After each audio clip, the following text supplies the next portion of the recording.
This conversation with Ria was recorded in two parts. This is part one. Hello and welcome to the Peace is an Action Verb podcast. I'm here with my dear friend Ria Jago, and we are not only in different time zones, we are in different days. Ria is one day ahead of me. Yeah, it's Friday here. It's Friday there, it's Thursday evening here. So Ria, you and I know each other maybe 5 or 6 years now. Like so Yeah, many of my podcast guests, you and I are friends through Tree Sisters, Inner Journey Circle, and yeah, our friendship has taken off from there. And so I know you to have delved professionally in different directions. You are an attorney, and now you are also a PhD student in a very different direction. And so I think I'll keep my introduction of you to that simple uh, bit of information and ask you to introduce yourself. yeah. I'm happy to. Hi, Christine. Yeah, it's an honor to be on your show. Thank In you. Australia, um, we have a eons old tradition of acknowledging the place where we are, and I'm sitting in front of a holy mountain called Wollumbin, and this is Bunjalung country. And so I want to acknowledge country and acknowledge the elders and ancestors of this place and the guardians of this place who have taken care of it over time immemorial and who are still taking care of it and teaching others of us how to really connect to and care for country. And um, I guess I'm sort of setting this up also as an introduction for me and my current practice, and that is to listen with country and listen to the landscape and listen in ecological spaces. I'm trying to make a PhD out of it, but it's happening anyway. And what I notice is when I do an acknowledgement, I get little signs. You know, our listening wakes up the listening in the places where we are. And so we come into this field of relationship, and that's where the magic happens. Well, thank you. Thank you for that. Yeah, And I would yeah. also like to acknowledge where I am here in California.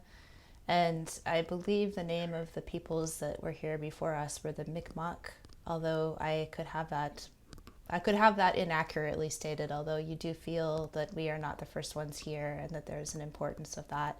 And also, I think the the most relevant way that I can relate to what you're talking about right now is when I acknowledge trees, I get an actual visual movement response from them, a Mm, shimmering and a movement when there isn't really a whole lot of wind for that to have happened, a movement yeah, without wind. And so, yeah, yeah. yeah. I just, if you don't mind, I want to pick up on the word shimmering. Yeah, that's is it a verb to shimmer? Is it a Now verb? you're interviewing me. That's a great turn. No, well, it has a really Yeah, important cosmological significance on this land, this word shimmering. And so, do you want me to say something about that, or do you want me just to? please. Please. Yeah, well, it's interesting. It comes up when you talk about your sensing of trees and the movement that happens, and it can't necessarily be explained by the wind. Um, so there's been a lot of ethnographic and other work done, and um, there's some very beautiful work by a woman called Deborah Bird Rose, and I think she's actually, I don't know why, I think she's Canadian.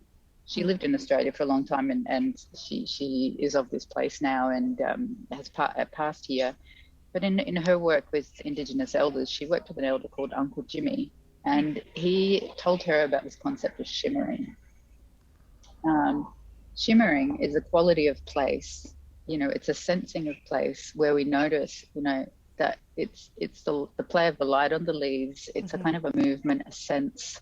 There's an aliveness, and that kind of a. I don't even. I'm not giving it its due, but now when I'm sort of coming into places and sort of sensing for awakeness, sometimes I'll notice shimmering. It'll be a dance of the light on the water, or it'll be a little whisper of the leaves, or it'll be just a sense. And so I'm just really touched that that's what you brought right at the beginning. When you talk about how you feel trees, you talk about shimmering. Shimmering. So there's something there about noticing the shimmering, and then in our noticing of the shimmering, there's a shimmering in us that enlivens the shimmering, and then we're in this kind of a relationality. Relationality is Um, shimmering. And by the way, we're adding to the list of peace verbs here because I am also learning this shimmering. is what happens. We teach each other, don't we? It's We do. beautiful. We do, which Yeah. is like you're talking about. It's that play and that interaction and uh, the noticing of the shimmering emboldens, enlivens, and activates more shimmering. And I'm actually Mm, mm, saying hello to my shimmering trees right now, right outside the window. Yeah. mm, mm. And there's a little pond out there, and there's also shimmering that happens off of that water and reflects into this room. Yeah. Yeah. And I want to say that, when you talk about the tree that you're saying hello to and the sense of shimmering, the trees around here come alive and They hear want to that say and hi to they want to say hi to your trees. So in our weave, hello, you know, trees. Hello, they're Australia trees. hello. Hello, American trees. And I'm noticing a picking up of the shimmering out there. Yes. Yeah. Yeah. And now I feel my heart. Something happened in the Yeah. body with what you were saying. So Yeah. it's this is an embodied sensing that we're doing together, with all of place, and it's such a beautiful weave. It's a beautiful weave, and I am so proud of, inspired by, and enlivened by your decision to take this turn. And I share this Western-esque background with you, and also the being called back to the land, as you all in Australia say, country, being called back into I don't know if I can call it right relationship, but a better relationship, a closer relationship, a more healed relationship with our relations, Yeah, human and non-human relations. yeah, And yet I sense that there is quite a lot of courage that comes in the decision to turn away from a career in law towards I don't know if I can make it into a PhD, but it's happening anyway, delving into listening.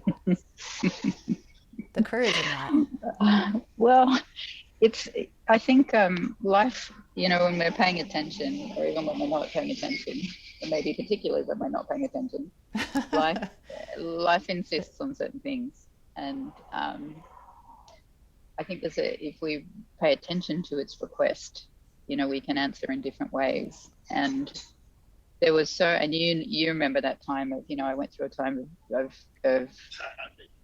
major disintegration. Marriage fell apart. I had some professional experiences as a community lawyer that were really painful. I was in lockdown in Melbourne by myself for months and months and months Wow. on end. So Right. there was nowhere else to go but outside to the trees. Like I had to, come into the core of myself and find love, or else I was worried about myself. I had a feeling that walls were closing in, and so I was pushed out into nature. I mean, I've loved nature, been a hiker, a camper, a vision quester, but this was a very different quality of I'm going to say listening, a kind I, of a. Sorry, did you want to I, say something? I did, but I want you to finish your thought as well. Well, the quality of listening had a real focus. It was edged with desperation. Um, Interesting. but it had, they say pressure makes diamonds, and I was Yes. really, for the first time, I was sitting with a great ancient tree that I ended up calling Grandfather Joe, because he's 300 years old. He's an enormous, majestic tree, and I sat with him for some months, luckily in a fairly private and safe space, and a beautiful tree, a beautiful experience. And I was listening. I was just listening because I knew there was something that needed to change, and it was just this sense of mystery and questioning. And I had a long-term Zen practice, and I just knew that just listening was something. You just sit and wait, and imperceptibly, my senses started to open and to notice things. And I'm going to say, And I was reading scholars like Robin Wall Kimmerer. Okay, right. And so I was Googling, how do you listen to trees? Okay. And isn't that, I mean, isn't that such an amazing place to be, technologically speaking, that in this moment of incredible implosion and disintegration, you're talking about walls coming in on you, life falling apart, that there's Google, that there's, we have this lifeline to the outer world, to the human outer world through this metal box, Yeah. and how that can be part of the finding. But before I go off on that tangent, I do want to reflect on some of the verbs that I'm feeling coming through what you're saying. Mm, So mm, mm. one of the verbs on this list is find and follow your own path. And so what I'm hearing from you is that life, there's a certain higher level of intelligence in our lives that finds and follows that path for us, whether we like it or not. Sometimes it's not always that we're consciously, I'm going to go do this, I'm going to go find and follow my path, as much as my life is being stripped away from me. Everything that I understand about myself is now disintegrating. The world is no longer available to me in the way that it has been. What am I going to do? What can I do? Where can I go? And so it's not always fun and easy and beautiful. These moments, they can be very alarming and very bewildering, and yet somehow we squeeze through that hole. I'm hearing you squeezing through that hole, finding your way out, and here's this 300-year-old tree that invites you, and you hear, and you follow, and you go, and you sit. And that there's also a spiraling of your path, because you said, I have a Zen practice. So former Ria, or shall we say former Mary Ann, had a practice of the Buddhist tradition of sitting in stillness and listening and waiting and allowing. And so that is now supporting you, Ria, in this moment in your life. And I do want to get to your name, but let's do that later. Let's just finish this line first. Sure.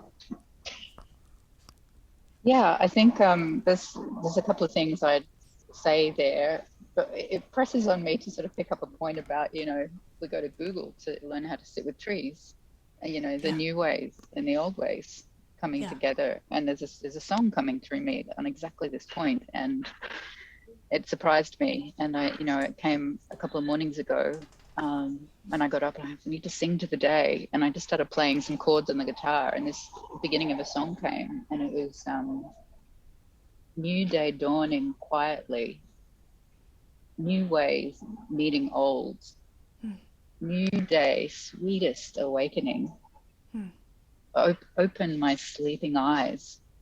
So and there's a lot in there, and it's unfolding, but there's this thing about new ways meeting ancient ways. Yes. And I was just talking to a friend over the road in the village, and she told me her son has an earache and it's a little bit mysterious. And I'm like, what's the energy medicine? I don't know what to say. Is it sound healing? Is it like, what's the right plant? And we're laughing, and we're like, we'll Google. We'll Google. we'll Google for the witch's remedy. How do we find our witch's Yes. remedy in Yes. Google, right? Yes. Or if not Google, at least Instagram or maybe TikTok. But it's out there somewhere. Yeah, new ways meeting ancient. Yeah, yeah. And the reality of all of this being of nature, I think we like to think there's a split, right? Between that which we create with our human technology and that which is of nature. And yet, whether there's discordance in what we create, it's still a part of the creative beingness of everything. And so there's holiness in that connection of looking on Google to find the tree, or to learn how to listen to trees. And so I'm assuming that you did get some help in that way, that you were able to get some pointers. Look, it was really simple. It was like, wait for the tree that calls you. And that took some months. I was walking up and down, and was sitting but then it was very clear. It was very clear. I was walking along the creek, and there was this giant tree in the landscape that I hadn't even noticed. It's as though he'd Really? been hiding in plain sight, and he is enormous. And I had not even noticed him. And then from maybe couple of hundred yards across, I got, they ping you. They kind of like they They ping. do. Yeah. And Yeah, he they grab your awareness and then you're called yeah, and then you go. yeah. He said, and I almost clairaudiently heard, "Hey, come over here." And I was like, "God, you're enormous." Okay. So, yeah, so I went over but what I'd got from Google was that there were practices, and they were Native American practices. And I think it was Robin Mortimer. There may have been others. And one of them said, if you really want to hear trees, you need to sit a couple of hours a day and listen. Yep. And I Yep. was like, That's a lot of okay, time. We're not used to that, right? no. And I was like, I got nothing else. I'm And so just holding on here. I'm just kidding. life gave you that.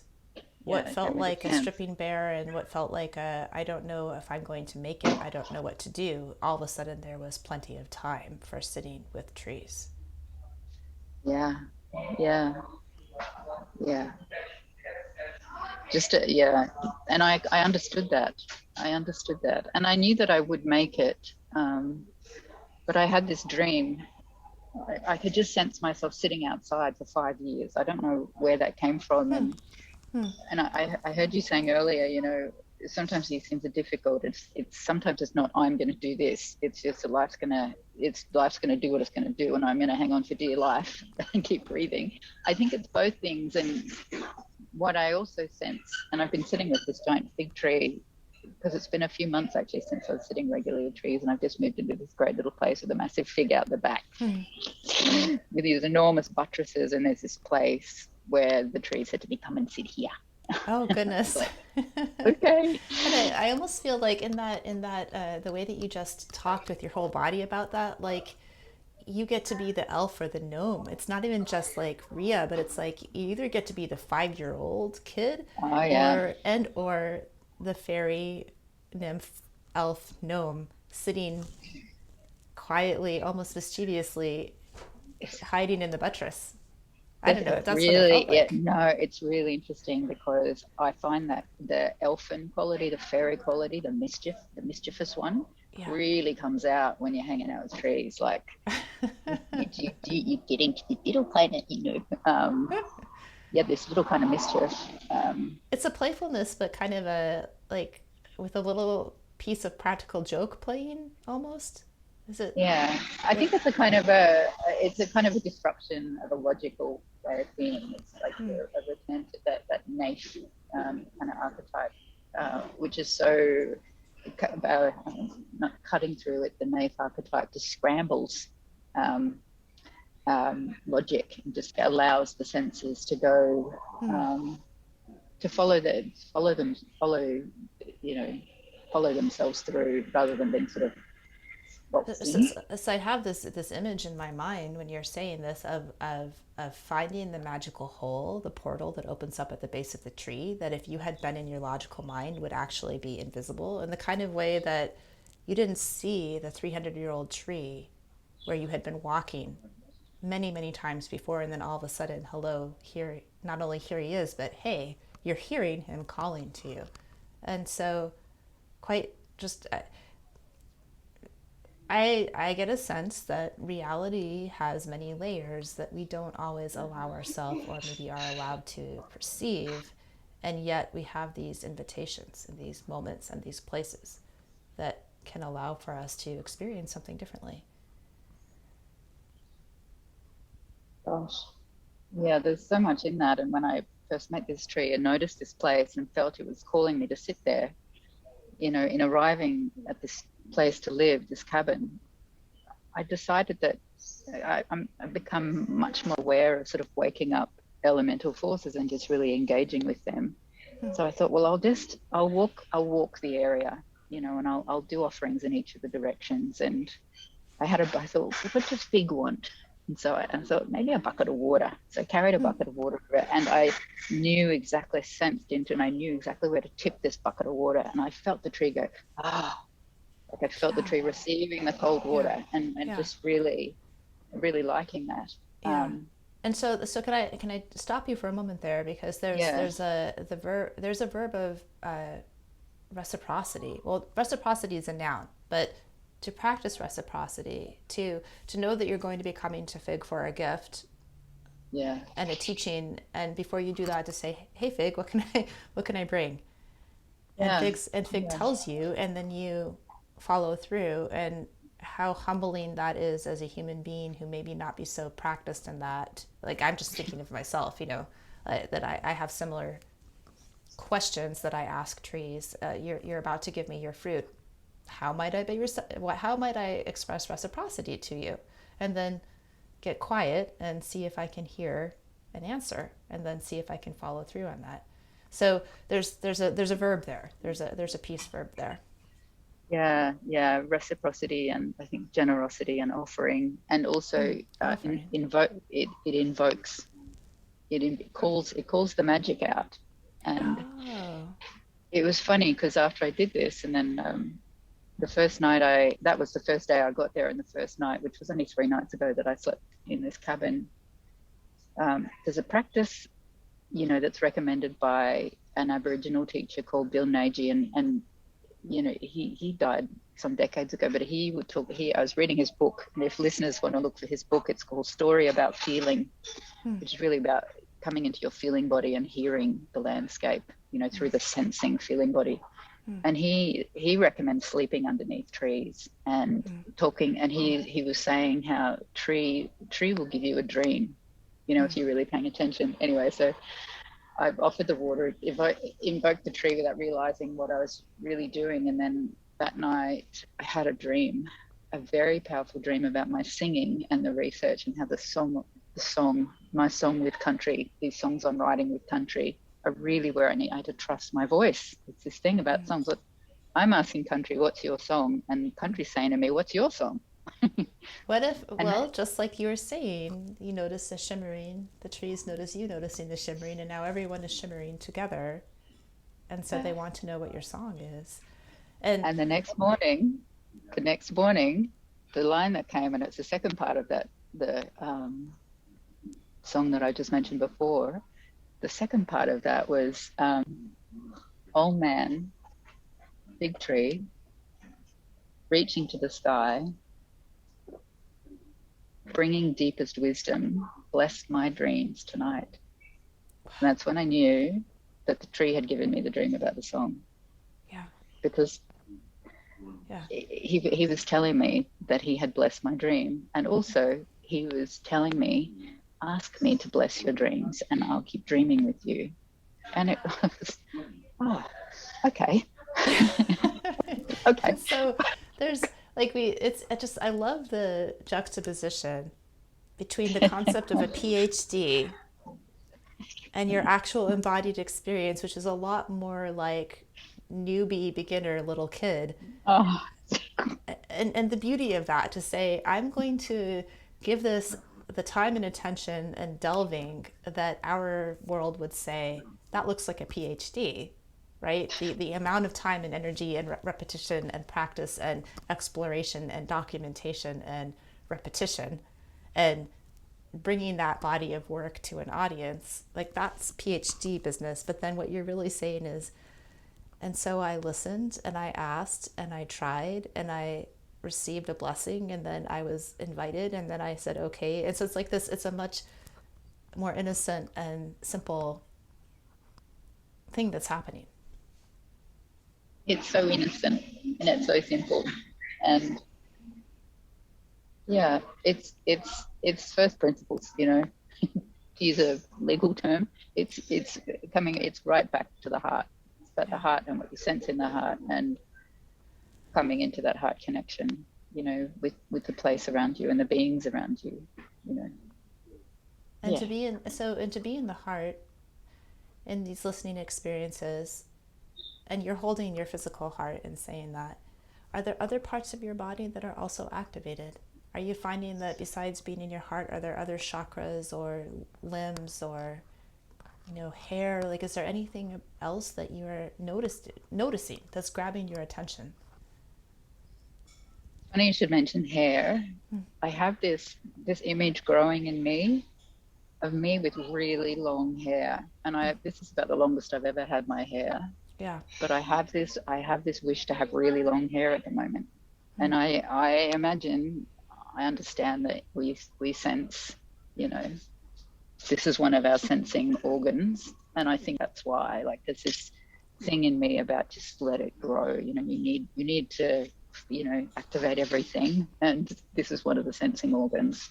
So that's kind of new. That's kind of new. In terms of the other senses, what's in part of one of the methods that I'm using in the PhD research is it's called listening as method, and a lot of the methods come from acoustic ethology. So they're about developing the acuity of the hearing sense, but also other senses. So I'm doing, and it's something I need to delve into more, like just actually following through. There's some beautiful practices developed by artists like Pauline Oliveros, who has the Listening Institute, and she developed all these incredibly sensitive practices. I think she did Tai Chi and she did Zen and she did a lot of bodyweight, incredibly embodied being. So that's something that I'm kind of quite deliberately working on. But the embodiment piece, in Aboriginal cosmologies, they talk about, and I mentioned before Bill Nagey, Neidje. N That's how E you N E I D E Neidje. D J Yeah, so E. it's a story about feeling.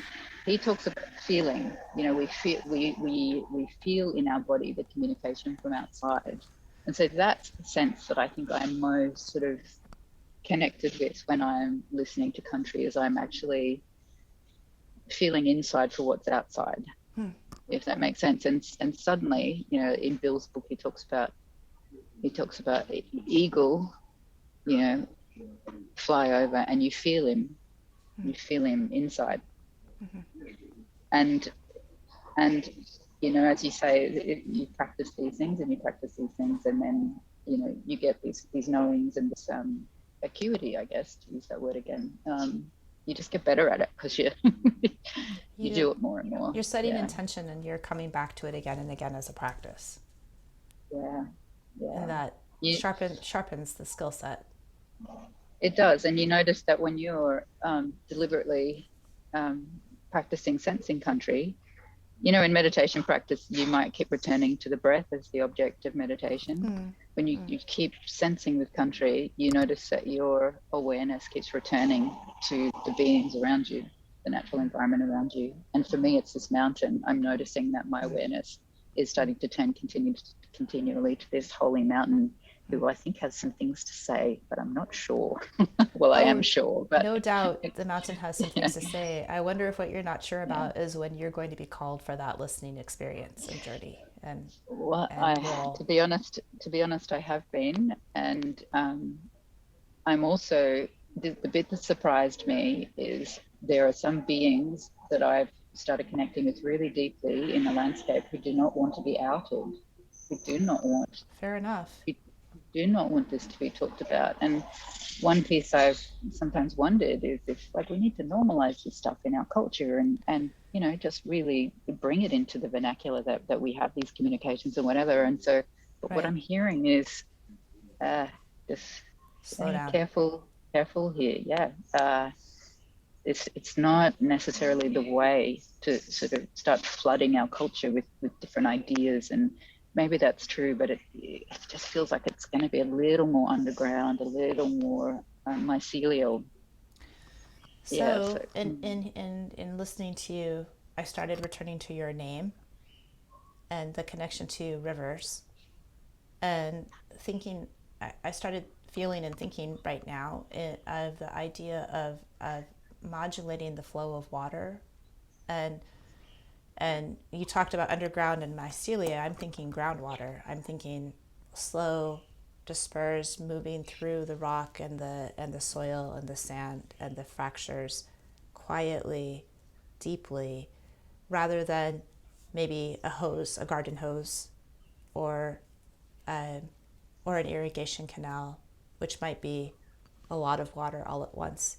It's just something, there's something there that I picked up on right now. And That's incredibly intuitive because it was in a creek that I got that information. It was in a creek I deeply sensed that care was needed. About what I heard was, we don't want to be outed. I'm like, okay, okay. And then when you talk about, the underground water, there is mining, there's water mining going on around here. They're taking from the springs, at an almost industrial, they're cleaning out the aquifers, not cleaning them out, they're stripping them. and So it's interesting that comes, you're feeling something there about the underground water, because that's a voice that's missing. Um, before you and I got on the call today, about 20 minutes before I was coming into this room to talk with you, I found a deceased rat in our backyard. And about 3 weeks ago, we had, to our delight, a mother hawk and her two babies who were big enough to look like adults but act like babies, so maybe they're a few months old, coming to our backyard every day to swim and to bathe. And so we have a little goldfish pond and a fountain and a bird bath. And she was teaching them, this is a safe source of water. Come here. And so I saw this dead rodent, and I immediately felt my whole body contract in grief that this is probably poison, and understanding that this is something that concentrates up the food chain and could poison our friends, the hawks. And so this real sense of despair, worry, overwhelm, confusion, distress in my body, everywhere in my body. And I just want to bring that into a space of prayer with you, because I know that that is the same feeling that one has in the awareness of the water mining at an industrial level. That it's another one of these seemingly out of control runaway human behaviors that has such great damaging impact, that what do we do? What can we do? And I don't mean to pose that question to you like you have to answer it, unless you do actually have an answer welling up in you. Well, I do. You I do. do. And I want to kind of bring us back, in the manner of a spiral, to the introductory remark about, me moving away from advocacy and, policy and this life. But what's happening is that there's a return. And I've recently been in touch with a commercial law firm and said, this is who I am. That's Yes. very upfront. Yeah. This Well, is but for this a is my second, wait a second. What is that? You said this is who I am. This is who I am. I'm a licensed attorney who is also an intuitive empath that listens to nature. Like what did you say when you said this is who I am? Yeah, I just said, I'm looking for a couple of days work as a paralegal. I'm a, fully qualified lawyer, but I haven't worked in, I'm interested in some of the areas that you work in, and I need to develop in those areas. And I said, I'm a PhD student, and here's my LinkedIn profile, which has got all the, all the acoustic ecology, nature listening, and all of that kind of stuff. So I wanted to be really clear that this is who I am. And Okay. they've come back very warmly. So it looks like I will be working this time in a commercial legal firm, not in a community law firm. And my feeling, and even it's developing in our conversation, my feeling about that is that all of this work is really about, allowing nature to speak on her own terms. Like, all of this work is about, and I was looking through this firm and what they do, and I'm interested in conflict resolution, but also they work with local government, and it's local government that provides for licensing for Right. the water mining. Right. I'm like, okay. And so what I heard from you, Christine, was that the question about the water is very alive for this mountain. You're sensing it and helping me to really come into that as an issue that Wollumben, this holy mountain, is like, this is not on. This has got very deep Well, Wollumbin. mythological, the mountain, the holy mountain. I want to greet Wollumbin. Okay. I'm sending a greeting to Wollumbin through you. Greetings to the mountain. Sending a greeting. and letting Wolumba know that I am sitting at the mountain that we call Mount Diablo. But Diablo, the original name was something more along the Mountain of Mists. the mountain of mist. Greeting from the mountain of mist to you, London.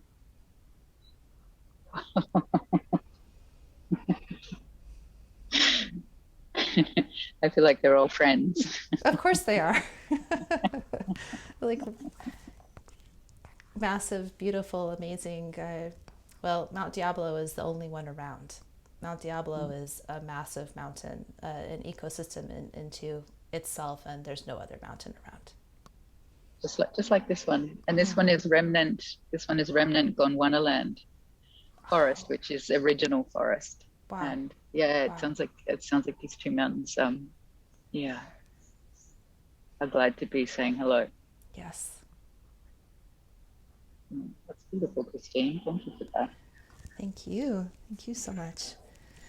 So, waters, rodents, hawks, mountains, bringing together our various different professional skill sets and leading edges in a way that spirals, in a way that meets. There's the modern and the ancient meeting in us, and Yes.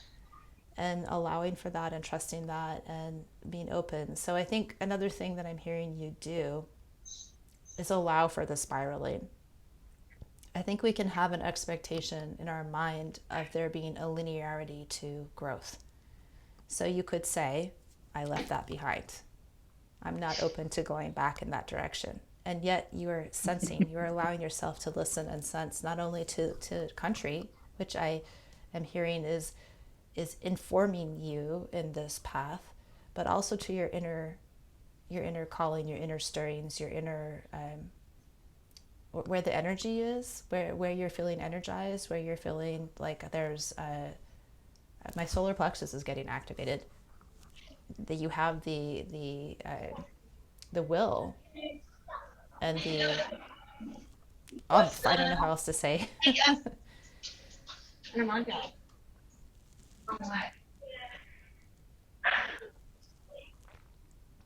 I think it's been a long time coming.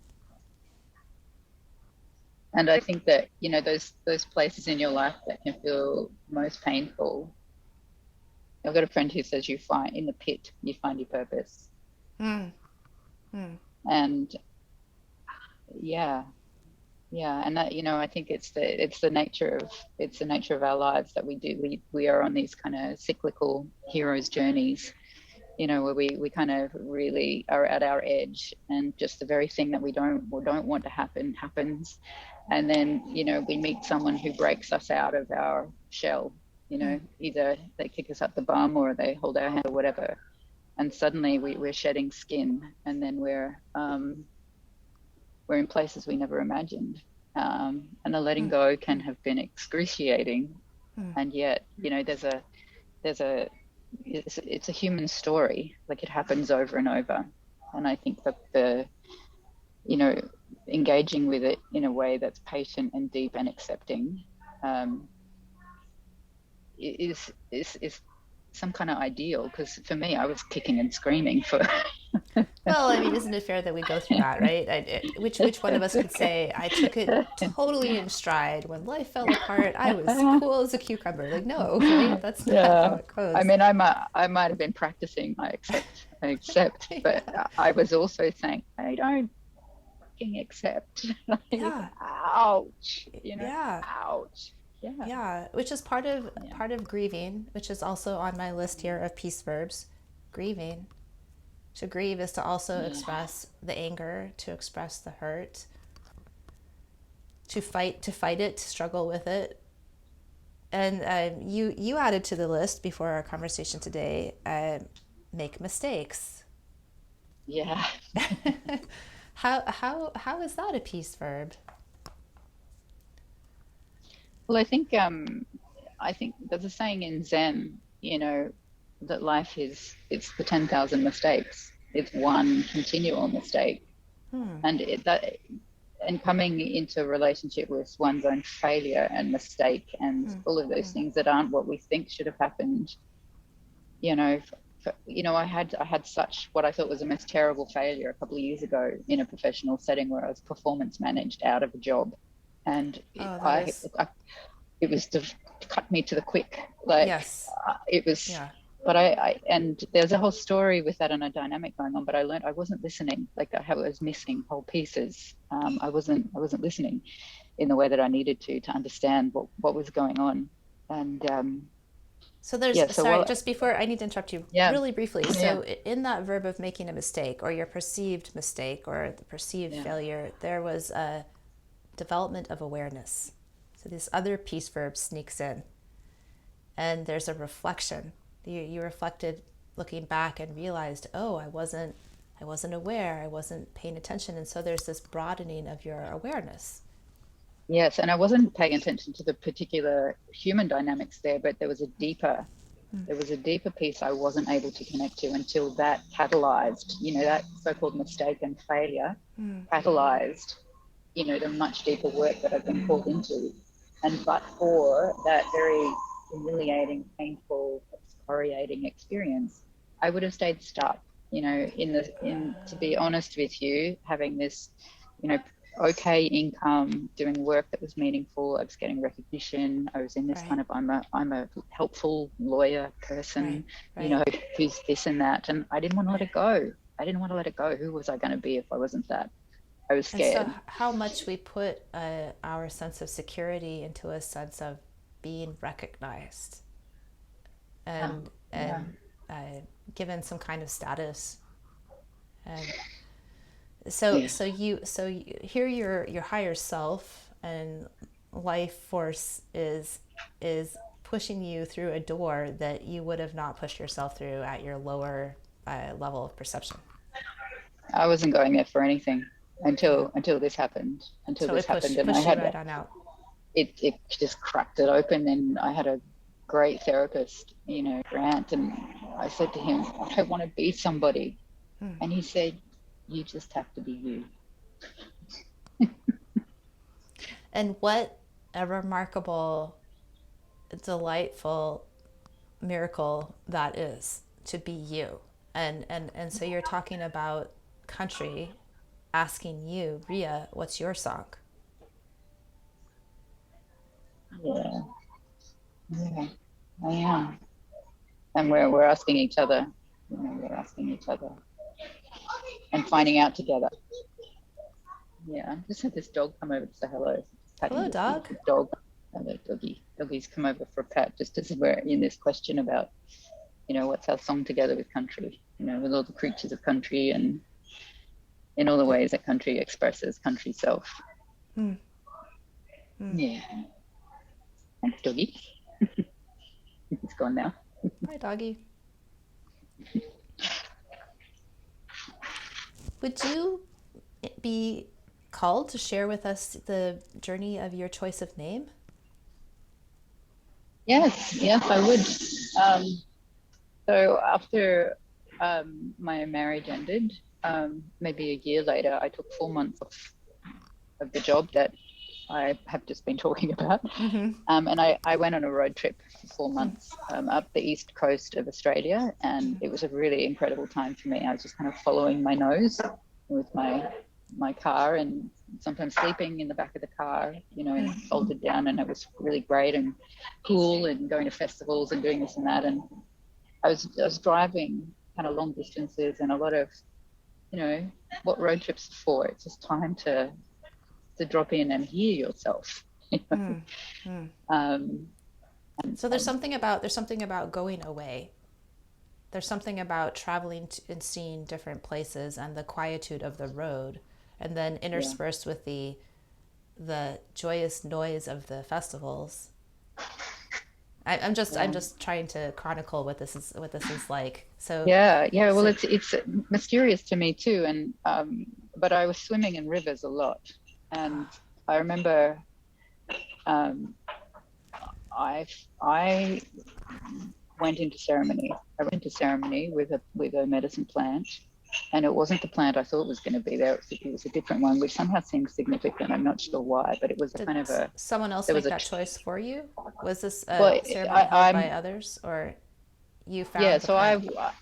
I no, we went into it was a ceremony that I joined, but I misunderstood which teacher it was, Oh, and okay. so, and I don't know why it's significant to say that, but it was a bit of a trickster, like something Yeah. flipped Yeah. because it was a different medicine to what I thought, Right. and And it was thereby very a different powerful. experience, thereby a different journey.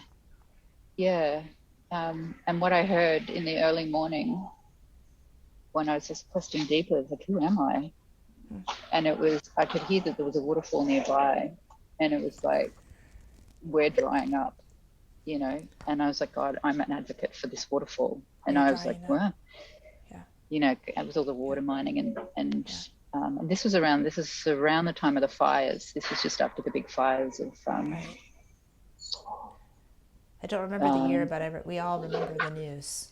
The yeah, so it just yes, over was it I think 2019? 2019. Yeah. Yeah, 2019. It was either just before the big fires, but I could feel them. They were just going, you know, we're drying up. And so I thought, God, I'm an advocate for the land. I'm supposed to be an earth lawyer. So that's anyway. So I'm driving along, maybe a few weeks later, and again, who am I? Like this, I kept returning to this question, almost like a koan instead, like who am I? Who am I? Because so much was just stripping away, and I was crossing a river, and I was driving in my car, and I heard Ria. I was like, Ria, who's Ria? Ria of the river. I'm not changing my name. I'm not changing my name. I mean, you had Um, already just had to change your name. You know, you'd already gone through the last name change. well, I had a hyphenated my, and the second last name had 16 letters, Yeah. so I had let that go, and so and it's Ria. I'm like Ria, and then I remember that my Zen name that my teacher in America gave me, the first word was River Valley Blossom Circle of Trust. My teacher, San Francisco Zen Center, had given me this name River. And I'm like, oh, okay, well, maybe it's that. And I'm like, I'm still not changing my name. And then, it was like it's like this energy knocking on my head. Yeah. Marianne.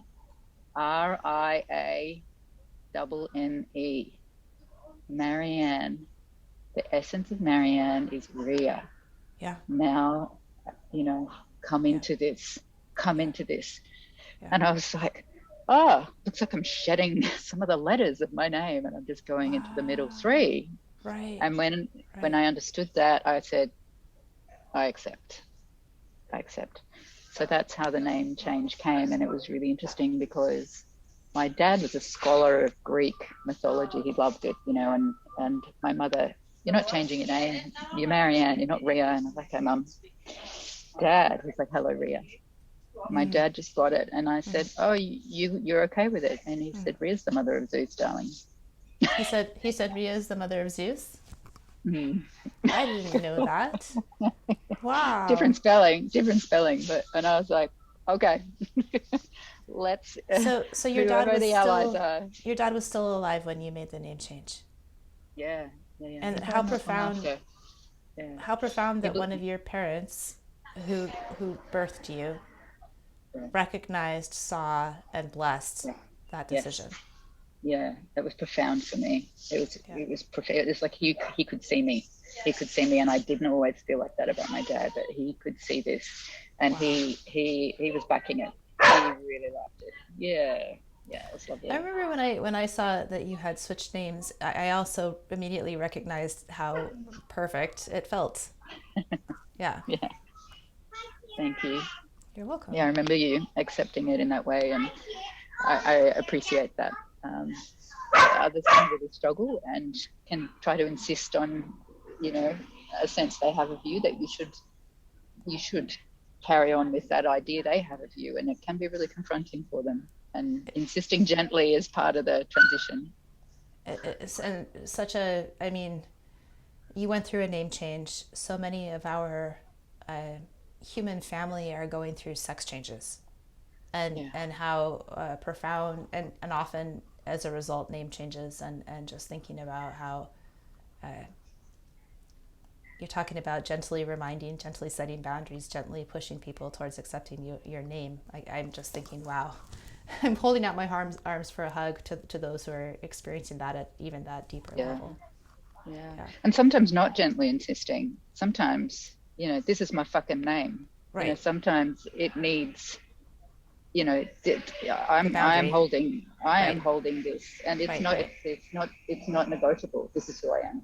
Like it or take it or leave And it. sometimes, and I'm just going to turn my head because I thought I saw a hawk. No, I didn't. Okay, excuse me for that. Yeah, it's okay. Yeah, Um, right, right. And it's not that we should always be gentle. yeah, Finding and holding healthy boundaries also on our list of peace verbs. yeah, yeah. My sister sometimes says you don't take, in the fight around your identity, it can be life or death. I don't want to understate Yes, this. I don't want to yes. overstate it, but my sister says you don't take a feather to a knife fight. So there's a strong energy coming in me around this, and I'm just going to say yes to it and say, in finding who you are and in seeing who you are, you know, it can take, a level of courage and of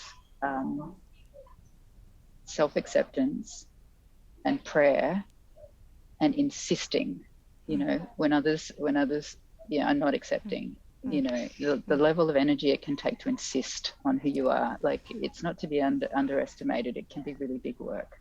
Yeah. And the feather and the knife fight. Is that your twin sister that said that? Yeah. Yeah. Yeah. So, you're a twin. And so you have this experience, this embodied experience of having a fellow human being who has a lot of similarities to you. Yeah. And that this fellow human being who has journeyed with you through life would say to you, you don't take a feather to a knife fight. You Yeah. you and your identity is the life or death matter, is Yeah. such a fantastic thing to hear from your twin sister. It Such a is. fantastic thing to hear from your twin sister. Yeah. Yeah. Thanks for bringing that through. It's really touching. Yeah. It's really touching.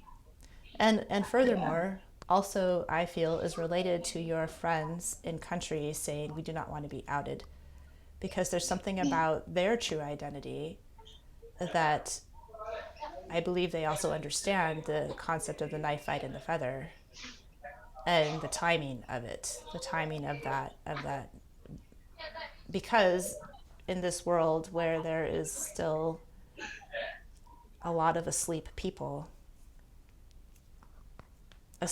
can have collateral damage in their behavior just by not being aware, and also by fighting that if they're not ready for that expanded awareness, that can be too much and there can be a lot of backlash. And so there's something to Yeah. me I'm hearing, intuiting about the importance of allowing oneself to express one's name when one is good and ready. Yeah.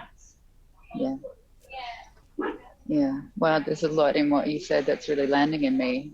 Um, yeah. I deeply appreciate your picking up, the gift of the twin relationship, and how my twin, who some months after I became Ria, she became Rain.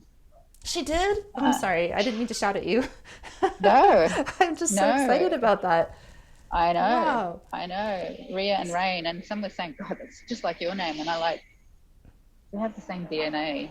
We're I both mean, made of you're water. both part of the water cycle. Wow. We're Cancerians, and it's Wow. obvious. And you know, as anyone who's a twin, maybe there are listeners who are twins. It can be a very deep journey to find your own identity in that, and the Absolutely. projections onto you're the dumb one, you're the pretty one, you're the smart one, there's people constantly looking for the difference between you and to label you so they can pick So who they could you are, just, right, right, right. for their own convenience, because it's inconvenient to try to figure it out.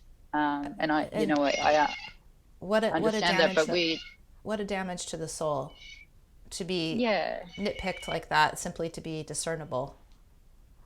that's a beautifully phrased observation. And my twin Rain and I have become allies.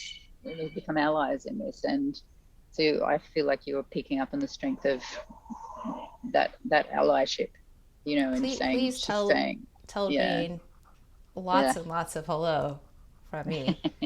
I'll play her this, if you allow me Yes, to. absolutely, of Yeah, course, I love it. absolutely. Yeah. Yeah, yeah. Hmm. to have that ally, to have your sister, to go through the name recognition, the name claiming, the name ceremony in a similar time frame is really special, and I am just excited for both of you to be at that Yeah, place in your life. yeah, yeah.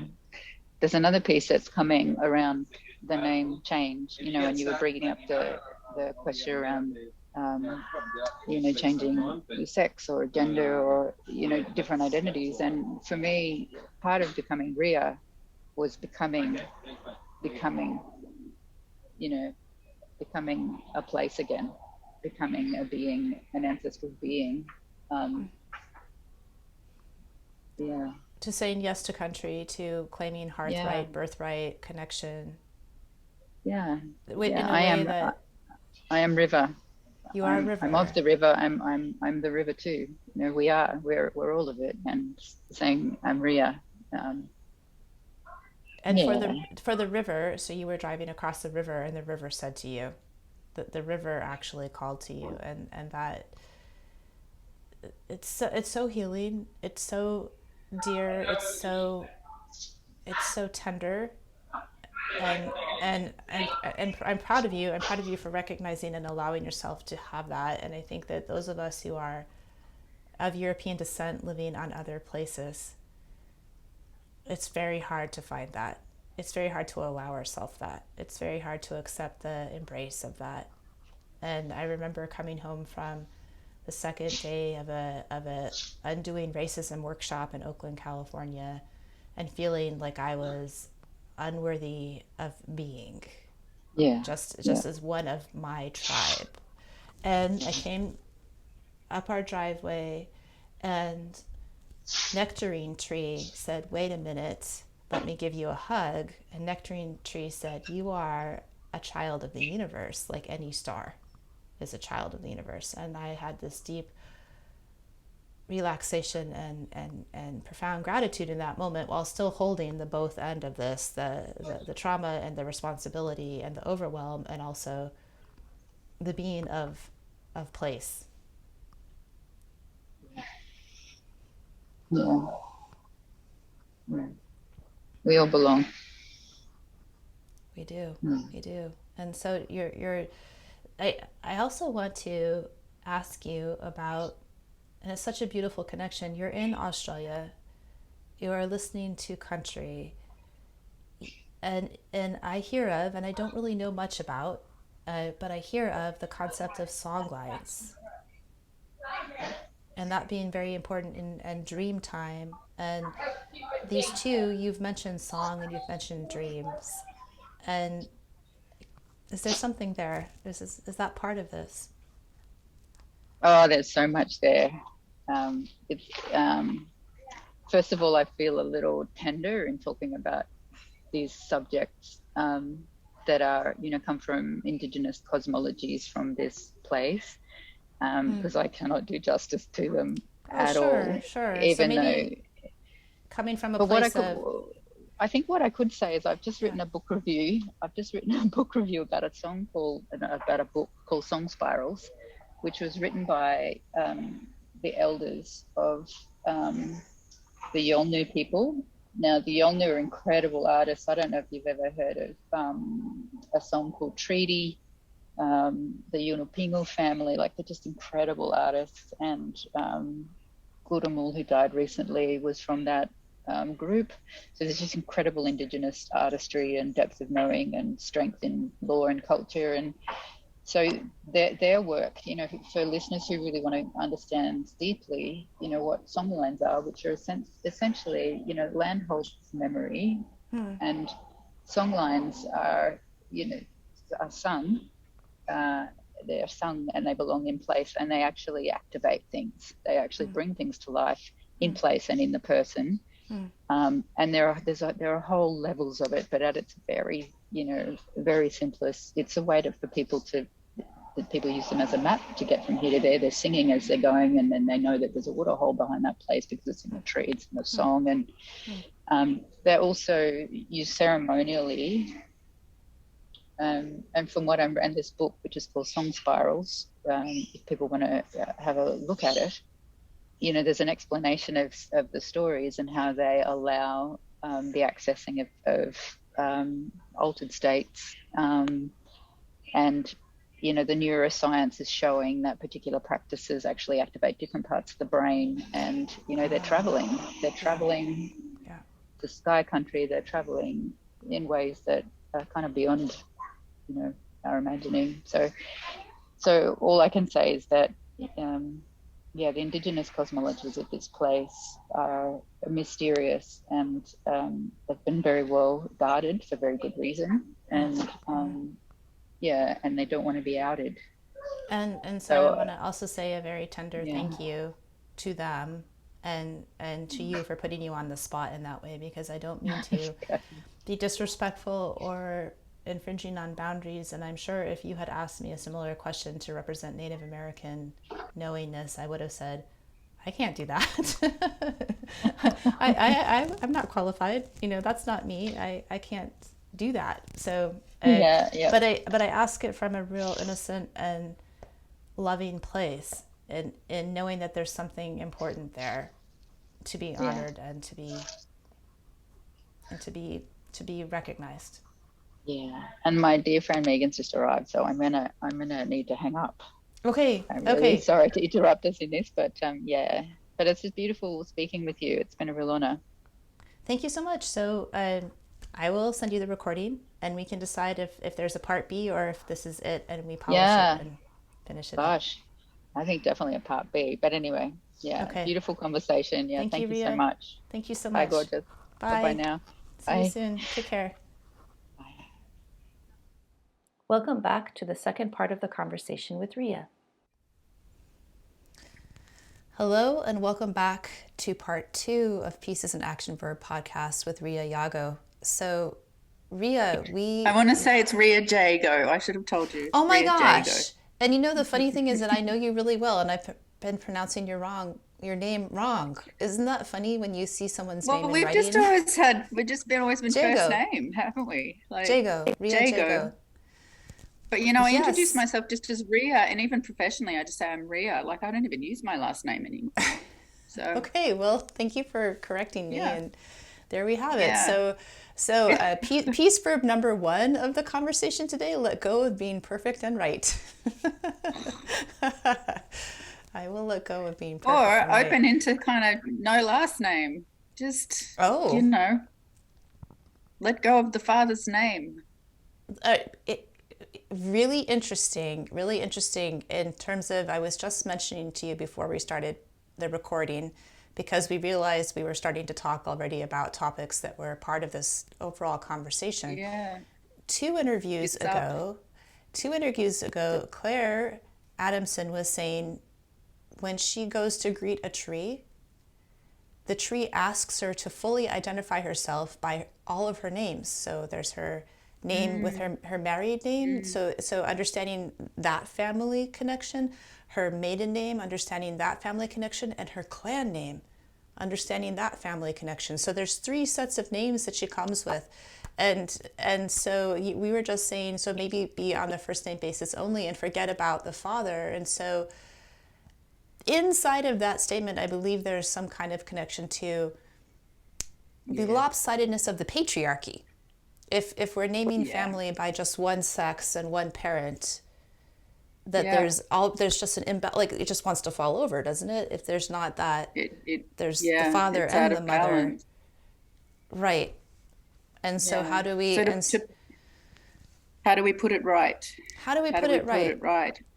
Yeah. And So for and me, and I think that's where I'm going with just saying I'm Ria, yeah, because I'm Ria and I'm so many things. I'm not just Ria and my father's name. Like it's just I'm so many things. And so it's and the conventions in our society are still like, give your name and it's a 3-second piece. And so I'm gonna say, okay, I'm Ria, but and there's a lot of ancestry work going on, I think, in a lot of people. And I think you and I were coming to this, wanted to explore a little more deeply, like what is it, if you're settler privileged, and you carry you carry that privilege, and you also carry the trauma of your own lineage. So there's two pieces of work there together, and they don't cancel each other out. You don't get out of doing your settler privilege work because you carry trauma in your lineage, right? They're two pieces that actually they reveal each other. They are the work is revealed to each other, because in our lineages we all have the trauma of colonization. We all have the trauma of genocide. We have the trauma of the witch burnings. All of us. So you're saying no matter who we are and no matter where we are, we all have that. Am I understanding you correctly? We all Or are you carry speaking, it. you're not just speaking to people of European descent, you're speaking to every human being on this planet having I this? think it's the human story. It's the human story, and it's the history of migration, and it's the history. I think, if you go back, the human story is a story of population movement. Right. Of population movement. Right. Yeah, and Right. I mean, I did an honors thesis on this actually. It's funny, it comes up, but if you sort of look back into history, it's one wave of migration after another, and we can presume with those waves of migration that they were not always peaceful.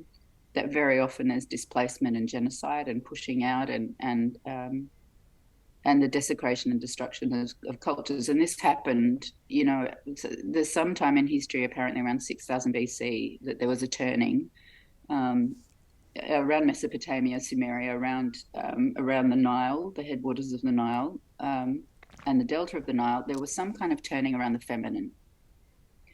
And it was really interesting to me. I happened to be in London in 2014, I think it was 2015. And I went into the British Museum just because I was kind of across the road. And I thought, oh, I've got an hour, I'll go to the British Museum. I went in there, and there were all these relics and artifacts, these pieces of stone with things had been engraved into them. And I had this grief come through me around, what happened to the feminine. So they had these feminine-led societies and deities and religions, and there were these invaders that came and replaced the goddess essentially with the god. So it was this idea of the father, but not the father, it's the tyrant. It's the father in the shadow. So this kind of tyrant god sort of came in, and I remember I was almost weeping and sort of reading the narrative at the bottom. But then suddenly this other wave of I think it was transmitted from the stones themselves, just kind of flooded through me. Oh gosh, it was a remarkable experience. And it was the feminine. She was still in the stones, and she was saying, we didn't go anywhere. I just had a chill come up my lower vertebrae into the back side of my womb chakra when you said that. Yeah. Just feeling it right now. So she said, we didn't go anywhere. And she was so quiet. And she was almost like, I'm struggling to convey it. But she wasn't, she was not diminished at all. She was undiminished. I get the sensation like, the song, Suzanne Vega, Marlena Watches. Marlena watches from the wall. Anyhow, I'm hearing that song. Yeah, Marlena watches from the wall. Yeah. Marlena watches from the wall with a watching smile that says it all. She records the rise and fall of every soldier passing. Isn't that an incredible lyric? Oh, I could go on. I might get myself into a copyright situation. But so I had this feeling of a stone that is hiding in powerful plain sight, just silently biding time almost is what that feels like. And not biding time in an ominous way, just more like if something is still for long enough, you forget that it's still there. But in a moment, it could just rise, and it's like a mountain could, like a volcano could, and become a volcano. Yeah, and I think of Pele, the goddess of fire from the Hawaiian Islands. She is that lava. She is that fire and energy. And living stone. Yeah. It's interesting that the stones, are kind of suggesting themselves. I think I told you I had an experience in the creek where I was really sensing with these ancient stones. Like this is remnant Gondwana land. It's a very, What does it very mean old to say landscape. remnant Gondwana land? What does that mean to say very, very old? Isn't the entire planet old? What makes this land old? Yeah. So I don't know if you have read that there's a theory. I think it's established in deep geology, in geological time, that all of the continents on the earth were once one landmass. Oh, They were all joined together, wow. and that landmass was called Gondwana land, and Okay. that was the origin landmass. Wow. And and I think it originated in the Antarctic. I think it came right down from the south and came up. And there are places in Australia that have remnant Gondwana land So it's the rocks places. that are at the surface of the earth.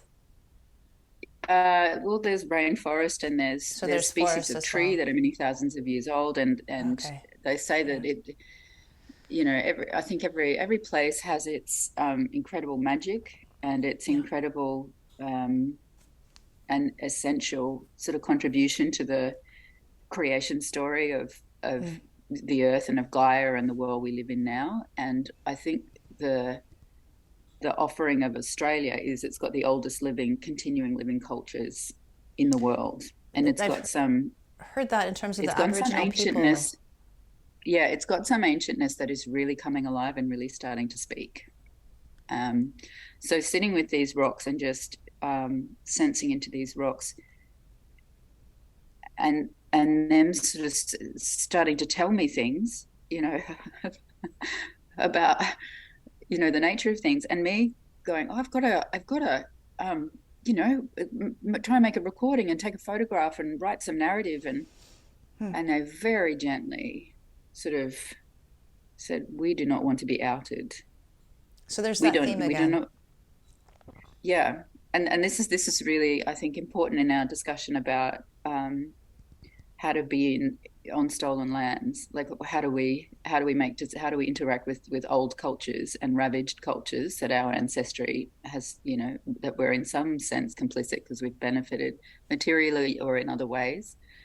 um, but it taught me, I confess, I've had this sense that, and I think I said this before, that we've just got to get these great stories and these great ways of being and learn from Indigenous people and become like them. uh, There's a no, I certain need to become. mythology of that, right? I want to say mythology, not in the archetypal sense of the word, not in the element that is true across cultures around the world, but in the more like the dream, the fairy tale type of mythology, like Yeah, it's naive. the ungrounded mythology that, and there's Yeah, so many stories like that that shape and color our decisions, our trajectories, our efforts. yeah, Yeah. yeah. And I think fundamentally it's rooted in, the idea of the noble savage, which is deeply white supremacist and racist. But yeah, yeah, yeah. It's a hard topic to come close to. Um, May I suggest or throw in some questions here that come from the list of peace verbs? sure. There's verbs. So this list is channeled mostly. It was coming to me Yeah. in 2017. I wasn't just Mm, like, what do I think about peace? It mm, was dropping into my brain. So mm. be accountable, hold accountable as a pair of verbs. Tend, respect, protect, Yeah, take up space. yeah, Um, I think respect, or also be still. So not always be loud, but be quiet. yeah, I'm looking at the wall of verbs here. I want to see I feel like there were a couple more. Oh, be angry. yeah, But I'm hearing you say don't out. There inherent in that is the word respect, the verb respect. yeah, And yet yeah, there's also something about timing. There's also something about voice. So Yeah. we stopped our conversation number one when I started to ask you to give voice to something that wasn't yours to give voice to. And Well, that, I don't know. There's it, parts of it that are, and there's parts that aren't, and that's the dance we're in. and so maybe, so there's a couple of prepositions that have snuck their way into my concept of peace. I think they're prepositions. You can help me with the grammar. Both and, not either Yeah. or. Are those prepositions? No, no. Those are And in conjunct. the process, and I'm just looking at myself saying, "Gosh, you look like you just woke up," and I did. Oh, Um, and I look up like I've been gardening, and I was. So we're both two real people having a real conversation at different yeah, times. bless our beautiful naturalness. Exactly. Um, yeah. So there's the both And and there's instead of the the either or, the both and. instead of either or. Yeah. And like, to be honest, um, this there's so much deep shame work to do. You know, I think, And essentially, shame for having a settler history, a history of being colonizing. yeah. I've got ancestry that were original settlers not far from here, and so I'm sensing that the work I'm doing now is very much to try to put things right, to try to bring some balance. That's a feeling I have. So But balance is also, a if I piece verb there, and maybe resolve, some kind of resolution or healing. What does it mean to put it right? It takes it from, so there's to balancing bring it back into balance. polarities to bring it back into Yeah, to balance. bring it into balance, because things are always in movement, right? Hmm. But they can move in a way that restores and balances, or they can become completely, chaotic, and everything, that has its time. Um, but I was just kind of reaching for something there around, yeah. So I have this Shame work. settler ancestry in this land, but if I look back down the generations in Ireland and Scotland, I also have ancestry that experienced genocide and atrocity, and there's the witch burnings, and I have a strongly Catholic lineage, Mm-hmm. and that's not been good for women for a very Mm-hmm. long time. Mm-hmm. And that is still, I mean, this morning it's kind of roaring through in the songwriting at the moment. Oh my God. Whoa. Making Whoa. making music is a piece verb. Yeah, because it's revelatory. The prayers can speak to you in new ways, when you sing them. That's what I'm noticing. And I used to pray the Hail Mary all the time when I was a kid, and now Mary Magdalene's popping up in my songs. And then just Mary this morning, Magdalene. Mary Magdalene, not yeah, not Mother Magdalene. Mary. Yeah, but in some ways I conflate them, because that's, my very limited practice at the moment. But I've been practicing much more with Buddhist Hmm. um, deities, for want of a better term, but Kuan Yin has been really important to me, and she's on my wall, and I'm looking at her, and she's so beautiful, Hmm. and she hears the cries of the world, and that has always touched me deeply. So I know that Yeah. when I'm crying, or I'm upset, I'm distressed, and I just don't know what to do, I know she Yeah. hears me, Yeah. and it just brings me really profound comfort. And so I made this chant, that I've been singing on guitar for her for maybe a year, and this morning it turned into the Hail Mary. It turned into the Hail Mary. And I think I mentioned to you at the beginning, I've been up in the early hours doing shame processing with this beautiful practice that I have with my somatic therapist. Yeah. I've been up in the early hours processing shame around a Can you whole tell bunch us a of little things. bit more? And Uh, so shame is a noun, but before we were pressing the record button, you gave some really wonderful visual, very endearing, and also disgusting at the same yeah, time. Just yeah, adjectives around the shame. yeah. Can we Oh, can I we love can this. can we break it down a little bit for people Oh, who need yeah. some help Let's with do what it. this is? Okay. Yeah, yeah. So shame, whatever its roots is according to Brene Brown and others, it's caused by secrecy, Mm. um, so things that are hidden. Hmm. And I think anger is another cause of shame. Anyway, whatever their cause, the practices that I'm in are really around making contact with the feeling body, Okay. which is how the shame is trying to resolve itself, is trying to make itself known and heard. And it's collective most usually, even though, things happen and they feel so personal and it's, Right. We put a you personal know, storyline to a collective emotion, really, oh or feeling. gosh. And that's what's Yeah. needed. That's the process to sort of contact for the shame to sort of be activated. Mm. And so in this practice, and I was telling you, I call them my swamp creatures, Your swamp because I feel creatures. such my swamp creatures because I feel such love for them.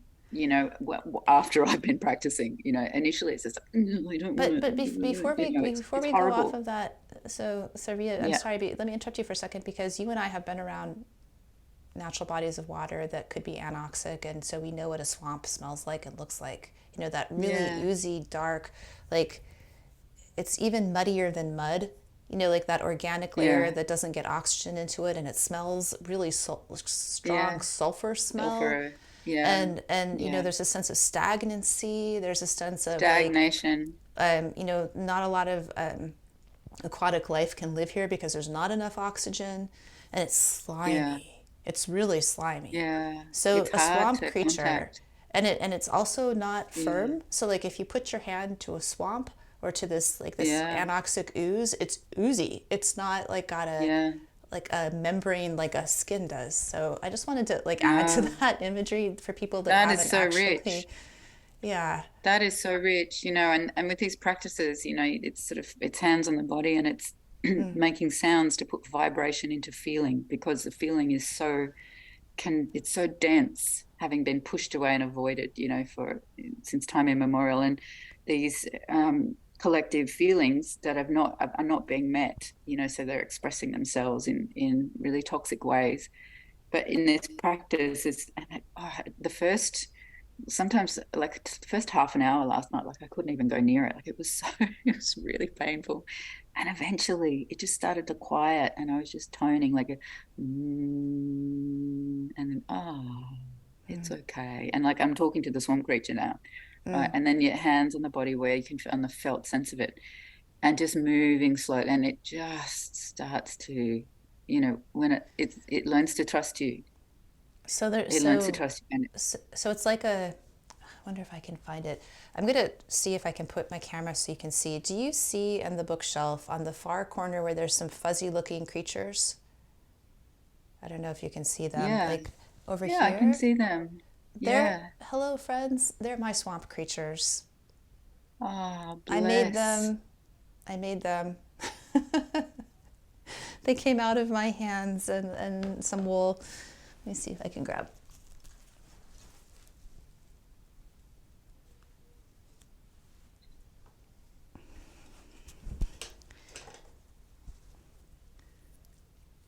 As a visual that because we so often we try to always be cute and we try to always be beautiful and we try to like you Yeah. make beautiful music. You're a musician, you have a lovely soprano voice, and you're very good with the guitar and your lyrics, but yet you're talking about Thank you. like some ugly noises Yeah. that need to come out of you. So these little guys, I was trying to make bunnies Mm. and squirrels, which I have Yeah. successfully done at other times. Yeah. Yeah. Yeah. So Yeah. we have them. We all have these little pieces of us. So you're We have talking them. about hands on the body as the actual embodiment of this piece verb Yeah. behavior. Hands Finding on the it, body. somatic practice. Most body work, well, in most body work, you're trying to contact the felt sense, of Mm, what's going on, and in body work, often it's this kind of intuitive work to really sense into it and allow it to release. mm-hmm, I've done loads of modalities around this, but most particularly, I'm working with a therapist called Lorella Ricci, Ricci, and you can look on her website. She's extraordinary, mm. really beautiful practitioner and therapist. Um, and when you're holding up your creatures, I'm thinking about that incredible book called Where the Wild Things Are. I don't know Yeah, if you Marie have that. Sendak. Yeah. I don't know how many times my mother read that to me when I was a little one, or my mother and Yeah. father. Yeah. And that's what this is. Like shame is where the wild things are. Mm. And they're really wanting to be tended and befriended. Um, So it's these dark feelings that we're quite often afraid of owning, that are begging for us to love them, and that there's a way to do that through the Yeah. body, and that it has to do with the voice, to the sound vibration, and the hands on the body Well, and the gentle movement. I think more than anything, for me, it's just the noticing that I don't want to turn towards it. Yeah, The note I don't want to, and just saying I don't want to turn towards it. I'm like, okay, and yeah. just waiting, and that's really Waiting. for me the breakthrough moment is the waiting and the just sensing into the resistance and not pushing. And I Yeah. worked on this for like an hour last night. And at some point, it all sort of started. It was so beautiful, and had some sort of flashing through, trauma memories and some other things were sort of opening.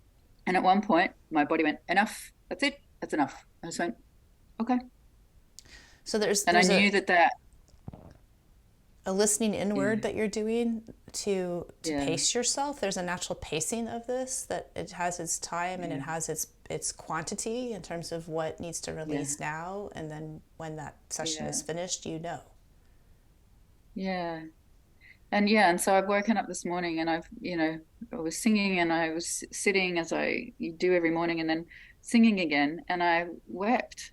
I wept. I sang the Hail Mary and I wept and I had this feeling, oh, that's what that bit's about. Now and at the hour, be with us now and at the hour of our death. And the death is the death of the ego. I always thought we're saying, oh, Mary, come when I die. And please, come when I die. But every day we die. Parts of us are dying all the time physically and in a psychological sense. And it was just really beautiful. Be with me now at the hour of this death that I'm moving through, this shame work, which is, parts of my ego, hopefully dissolving or resolving or whatever the right term is. So it was just really, it was unexpected that prayer would come, which I used to pray a lot as a kid. And then it arrived, this morning to help me. Yeah, To which is really beautiful. to me, So that's my lineage reawakening. That's my lineage reawakening. While I'm sort of learning about Indigenous culture and ways of listening, they are pushing me back into my own lineage. That's what's happening. I feel like we can't appropriate someone else's indigeneity. We can't, as much as is offered, and whatever is directly transmitted by the land in place. And it will, if you're listening, it will tell you where the boundary is. That's the thing that I'm learning. it will tell But you ultimately, when the stone doesn't want to be climbed, as opposed to yeah, when it does invite you to come sit on it. It will tell you yeah, the tree that wants you to come approach, and the tree that says, I'd like you to keep your distance, etc. Right? yeah, Right. yeah. The flower that wants to be picked or doesn't. Right, right, right. And oh yeah, I Yeah, mean, I was just at the garden having that conversation, exactly that conversation, and getting it, yeah, sometimes right, sometimes not right, but yeah, having the intention of being more and more aware and more capable of following through on being yeah, accountable to them, yeah, to their request, yeah. and their assertion of what is a gift and what is not a gift. That's right. And so I think, the conversation around appropriating other people's indigeneity, like it's a very live one. Um, And it's somehow related to, there's a term I want to use really gently because I don't really fully agree with it as it is defined, but I think it helps us get in the direction of something, which is spiritual bypass. And so to notice someone else, however broken and traumatized they may be, having a closer connection to source and lineage via being in their homeland and having held on to culture and yeah, tradition and spirituality and connection, against all to the odds. against all the odds and then some, like, yeah, it's even bigger than just Yeah, that statement, against all the odds. So to notice that yeah, as someone who doesn't have that connection, I think is, it awakens, it enlivens, it sparks. And so I don't want to shame, I don't want to add another level of shame to people that find themselves awakened and enlivened and encouraged by that recognition, and at the same time also recognize that you can't just keep going in that direction and take over something that doesn't belong to us. And yet it can spark, kind of in the way that like one log that's on fire can help another log become on fire. There can be Yes. something that we then recognize, and then that resonates and awakens something inside of us that then we can come back to and do the uncovering of the slime, of the anoxic shame, Yeah. and Yeah. I and that think there's a that's way what to do it. I think there's a lot of joint work on the healing side. There's a lot of work to do together and a lot of work to do separately, but I think there's a lot of work to do. There's a lot of work in common, even if we don't do it together. There's a lot of the work to do. There's so much to do around, healing the lineage in terms of shame, in terms of, what's been lost, in terms of reconnecting. Um, And in your body yeah, and your spirit will tell you, like, okay, this morning, whatever, is it August 19th? I don't even know what day it is, but let's say this morning you had a certain component of that energy to process and to bring through and to love. And it wasn't all of yeah, it. It wasn't my piece that I had this morning. It was your specific piece. And yet it's like we're yeah, all eating at the same. The image that has come to me lately, and this could be part of the biology that I've studied through the years, the enzyme, like the microbes that have the certain special enzymes that are eating away at the corners of something, you oh, know, yeah, like they're like in soil remediation, sometimes they actually do use biotreatment, which is injecting the groundwater or the contaminated soil with organisms that are able to do that. And so I feel like we're all yeah, taking a piece of this mold or this pollution, and we're eating away at it with our own special set of enzymes. And we don't all eat at the same piece of it, but it is all collectively connected somehow. yeah. I think that's right. And we just share, what worked for us, and we turn to our prayers, and we turn to nature, and we turn to whatever the tools are that are available to really be with ourselves, and be with each other in doing this. Oof. So like it's such bitter work sometimes. it, It's it is, and yet yeah. I also want to go back to Mary, to Mother Mary, and to Kuan Yin. And Mm, so I have been in Taiwan and been around at least one Kuan Yin temple, and so I've had this introduction to Kuan Yin. Actually, Taiwan and Vietnam, there were Kuan Yin temples that we were in, and so I've had this energetic yeah. introduction to Kuan Yin through those places. And so I do hear what you're saying about. I mean, wasn't isn't she the goddess that flies across the waters to save the sailors that are drowning? Like she's got some kind of connection to the ocean Yeah. storms and to hearing the Yeah. cries of the world. And then I think of Mother Mary as being an overlapping and very similar divine feminine energy of comforting us in our darkest hours, and of Yeah. receiving us like a harbor Yeah. for for Yeah. at a shelter. And so they almost sometimes to me are indistinguishable, although not completely. And so for you to just have a Kuan Yin practice that then becomes a Mother Mary practice and brings you back to your own shores, your own Yeah. Catholicism and upbringing, it speaks to this going back out and coming back home. You know, we were talking the first time about you had a journey, you went on a road trip. So to Mm, find mm, to find center, to find home, you went away. And so I think in some ways we go away into other traditions. So like Kuan Yin is not a goddess that we grew up with, right? So we go out and we feel mm, into other traditions and then come back home.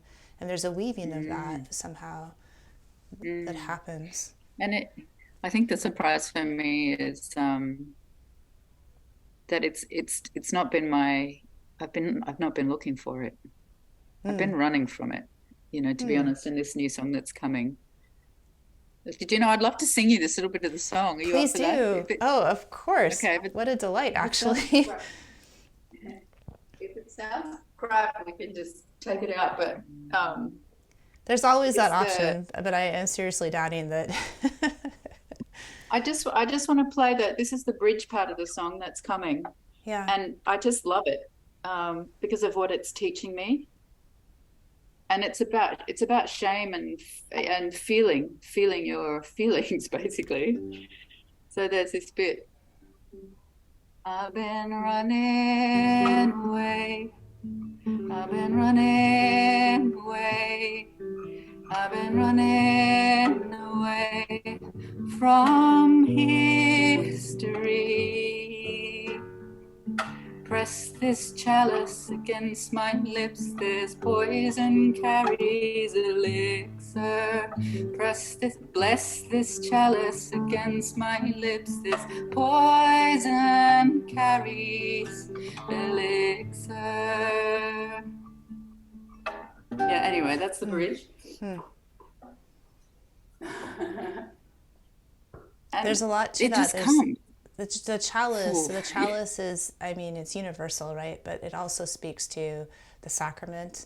So there's a sacred. It's a sacred vessel, and to press it against your lips is to receive, and then the transmutation of the poison to the elixir. Yeah. There's a transmutation there. So you're running away, and now you're asking. You're saying press, which is a very intimate and. Yeah. It's not just bring the chalice to the lips, press. It's press the chalice and bless the chalice. Bless the chalice. Bless the chalice and that's and when press the chalice. That's when the poison becomes the elixir. Like, I don't even know what this stuff means. It just comes out, and I'm like, I'm running away from history, because I'm trying to reckon in myself, with doing this work on the land in this sacred place. And like, do I have a right to be here? I've got it. And I hear the mountain, like I had a vision. The mountain showed me the massacres. It's so unspeakable. It's so unspeakable. And to say unspeakable, can we pause there for a moment? Yeah. Unfathomable, unspeakable. There seems to me that there's some kind of a capacity for holding that has to be developed before it can be spoken, before it can be fathomed, the depth of it. And so we have this it's so vast. And so for the people on the receiving side of this history, to see us European folks coming towards them like with that dream of like, oh, the noble savage kind of, you've got it all figured out. I'm going to come ask you to show me. I'm going to make you my teacher. And show me how to be indigenous or vibrant. Here I am with African American brothers and sisters in these lands. Show me how to be vibrant. Show me how to have music and rhythm and dance. Show me how to have culture. Show me how to have reciprocity.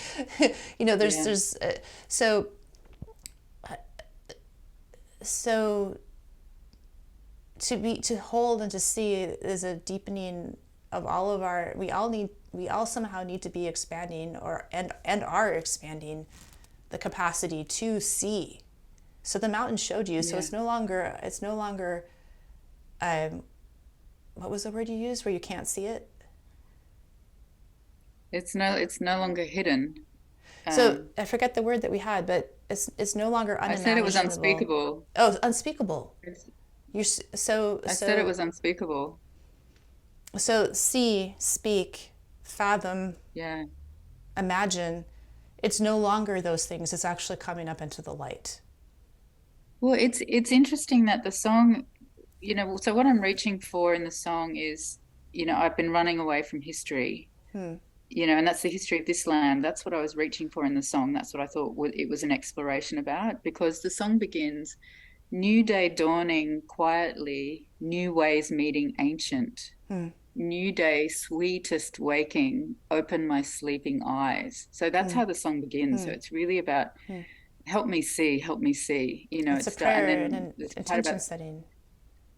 It's a prayer. And then it's a prayer. And then it's I've been running away from history.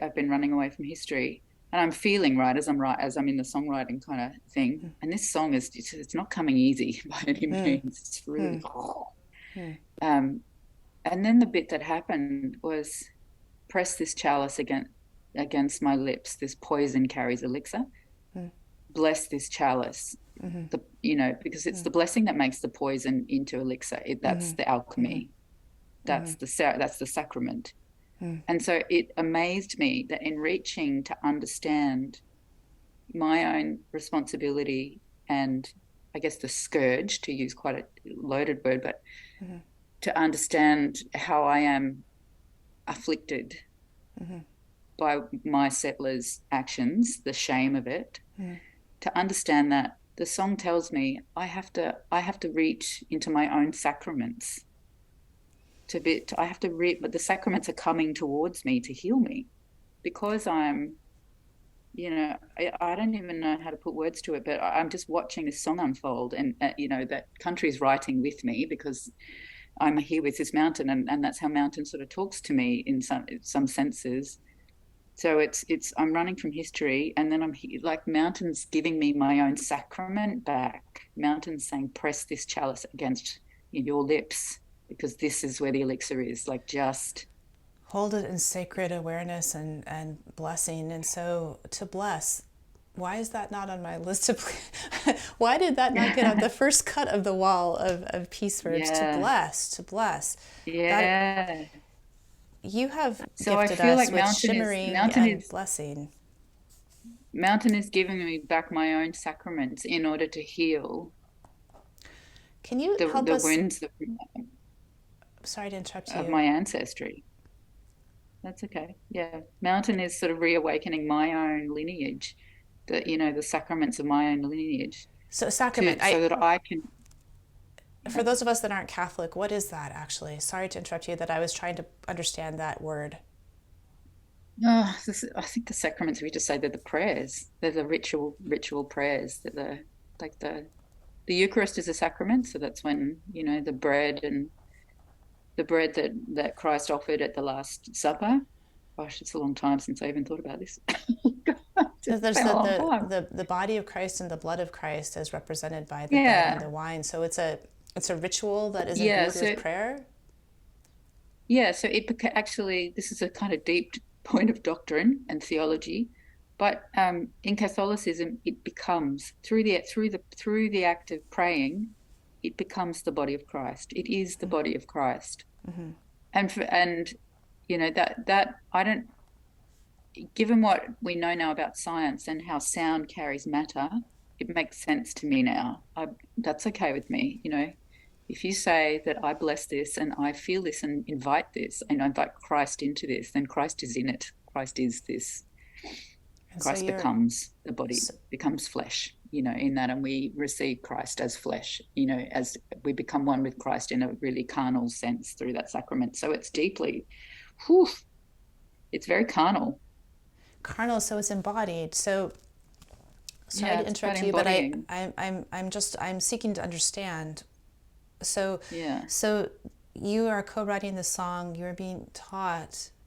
You are receiving these lyrics, and you are also going through an inner process of stopping running, stilling yourself yeah, to yeah, perceive the swamp creatures, the shame, which is yeah, which is it's looking at all of the harm done, all of the harm that yeah, has been done on your behalf through your ancestry, um, yeah, to people and land that you dearly love. And so there's this belovedness and sorrow, deep sorrow for the harm done. And so the sacrament itself is the sacrament, the embodied piece of the history that happened that you were ashamed of. Like what is this? What is, so we can say the Let's body just of, say the sacrament is like it's the method. The it's the sacrament is method, the holy method. the method. Yeah, it's like practice the sacrament, and gosh, I feel quite tearful, and you will be healed. Thank you. And so in healing, so what I'm trying to do is come to terms with my own ancestral shame, of what's been done. But I'm also, in doing so, what also comes alive is the shame that has been put into my body from the colonizing actions of others, Right, right. you know. And so it's the And doing you and the and I, receiving. yeah. So it's just the same work. It's the same work. You know, you heal the wound of colonization as as the as the descendant of colonizers. Hmm. But the wound, it's the same wound of shame that is displaced into you when someone colonizes you. Yes. Oh, You know, so that yes. can be sexual Yes. violence or whatever it is, Right. or it's sort of ancestral, genocide and all that. It's the same. It seems to me it sits in the same place in the body, and probably trauma therapists can Hmm. speak to that more with Mm-hmm. more expertise. But it Hmm. feels the same. Like the Mm-hmm. shame is shame is shame. It has a different story, but it's the same kind of set of swamp creatures, It is, and right? I think in my journey of discovery, I knew, like in 2017 when I put together this list of verbs, I knew that polarity work was in there somewhere. I didn't really understand it well, and so I said rise above the polarities, but it's more like marrying them. It's more like recognizing that they're the same energy, Yeah, just on the opposite side of each other, but together they're yeah, whole. Together they're whole. There's yeah. a woman who's written a book. Her name is Leslie Thurston, I want to say Temple Thurston. She's written a book called The Marriage of Oh, I think so. Spirit, Mm, and it is a method of polarity healing. It is a method. It's interesting. actually a methodology. She has a very specific methodology of identifying the energies and their opposites, and then marrying them to the alchemized, healed whole. Yeah, And that's beautiful. Meg Archibald, and I'm probably pronouncing her name wrong too because she's another friend that I know in writing. Rather, but Meg does Yeah, this soul work, and I have had sessions with her mm. that are based on the identification of the two sides of the coin, and then the bringing them together in prayer. Then And bring them so together. Yeah, bringing them together and blessing them and allowing, and so an important component of allowing, yeah, that you allow the swamp creature to actually be. You allow them to yeah, be, and yeah, then you let them express, and you hear them, and you also speak to them. You're talking about voicing, yeah, making a noise, yeah, putting your hand on your yeah. body where you might feel that ball of, because emotions are very, we were just talking about this, they're very actually anatomically specific. So we They might feel are. something here that's going to be different than we feel in our belly, that's going to be different than we feel in our heart, etc. Mm, mm. Yeah, so we're unearthing a healing pathway, aren't we, in this work? Yeah. I think it's also where we're healing. Um, that song I wrote for this one, because they seem to be coming thick and fast at the moment, was I think I told you that it was about Mary Magdalene, and she Yeah. became Mary Magpie in the song, Mary which is this Magpie. landscape. She became Mary Magpie. And in the song, I'm saying to her, I lost you, you know, I lost you. At first, it was, I lost you in the chapel that I stopped kneeling in. And then later, I'm sitting and it flashed into me, I lost you in the ruin of the gospel. And the energy was very, um, it was angry, but not in a toxic sense. It had a real sort of In a divine energy about anger. this needs to be put, and I knew it was her. It's like, I lost you in the ruin of the gospel. She was telling me the gospel was in ruins, and so I feel like we are healing the lineage through our, like, there's a reciprocal process going on as we come.